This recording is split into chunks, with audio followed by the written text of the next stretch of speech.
السلام علیکم ملګرو، طاهر الله صافي یم. پاکستاني قوم ولې د ګډې د بچو په شان دی؟ هلته د سره شهي قوم او د هغې نه مخکې دا ویډیو مخکې شیر کړئ. دا ډېره سبق آموز ویډیو ده. قدرمنو مولانا بزدیګر رحمت الله علیه به ویل چې پاکستاني قوم مثال چې کوم دی نو هغه د ګډې د بچو دی. هغه به ویل چې څوک هم ورته شنه بوټي وښایي نو دوی ورپسې شاته منډې وهي. په موجودي صورتحال که موږ نظر واچوو نو موږ د سیاستدانان چې په دوی ټول یو بل کې دوی پرې خپل روب دي په موږ کې خپلو کې اچولی. زه په پي ټي آی والا پسې خبرې کوم، پي ټي آی والا ما پسې خبرې کوي، زه په جے یو آی والا پسې خبرې کوم، جے یو آی والا ما پسې خبرې کوي، زه په پي ایم ایل ایل پسې خبرې کوم، پي ایم ایل ایل والا ما پسې خبرې کوي، زه په پي وي پي پسې خبرې کوم، پي وي پي والا ما پسې خبرې کوي. ټول یو بل کې موږ اچولي دي سیاستدانانو. دوی خپلو کې ښه روغ دي، دوی په خپلو کې ولې لاس نه اچوي ما ورته په خپلو کې ګډوډوي. صرف او صرف د دوی مقصد دی خلکو نه چې کوم دی هغه ګونګیان جوړول دي، نور هېڅ مقصد د دوی نشته دی. که چېرته د دوی څه مقصد وي پاکستان دپاره څه خدمات کړی دی. پاکستان څومره سختو حالاتو څخه تېرېږي او دوی تش ټول عمر په دغې باندې تېر کړو. یو ته وایي غلی بل ته وایي غلی.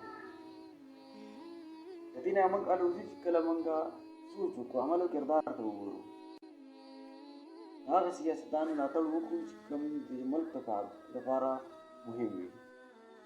هغه سیاستدار سره ودرېږو، کوم سیاستدان چې دروغو، دوکهبازۍ او د نورو شیانو نه پاک وي. داسې سیاستدان په پاکستان کې پیدا کول خو ډېر مشکله ده او قدیم هغه ډېر پهلوي ورسطه باندې وي.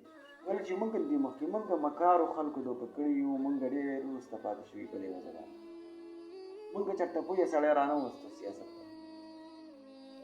د دغې کرسۍ حقدار صاحب پویه سړی، هغه پوهه چې په معیشت باندې پوهېږي، هغه په اقتصادیاتو باندې پوهېږي، هغه د بهر ملکونو سره تعلقاتو باندې پوهېږي، خپل ملک د دفاع باندې ښه پوهېږي، د اسلام په دفاع باندې ښه پوهېږي، هغه به د پاکستان مشر جوړېږي. په پاکستان کې تر اوسه پورې داسې مشر نه دی راغلی چې هغه د بهر ملکونو خلاف د پاکستان دفاع کړی. نه په پاکستان کې چا دهشتګردي ختمه کړه، نه چا پکې جنګ و جدل ختم کو، نه پکې چا مرګونه ختم کړل دي. ګوره د دنیا مرګونه پکې کېږي، د ماشومانو سره پکې زناګانې کېږي، د هغه نه پاس قتل کېږي. تر څو به دا خبر رواني؟ دا ټول ګیم موږ دې سیاستدارانو وران کړی دی.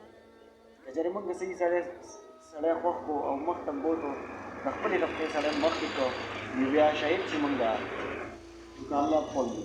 تر هغې پورې موږ کامیاب قوم نه شو جوړېدی تر څو چې موږ داسې خلکو به سره وایي زنده‌باد مرده‌باد چغې وکړو. هېڅ چا پسې مه وهئ زنده‌باد مرده‌باد چغې. خپل ځان دپاره زنده‌باد مرده‌باد چغې وباسئ.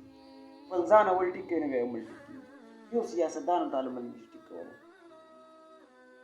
کوم ملک عوام چې څنګه وي دقه شان په خپل مشر هم راځي. هغه یو څو ماتې ګوډې خبرې مې درسره وکړلې دي. که خوښې شوي وي نو مخکې یې شیر کړئ، او که د چا زړه دل ازاري شوي نو د هغوی نه معذرت کوم. السلام.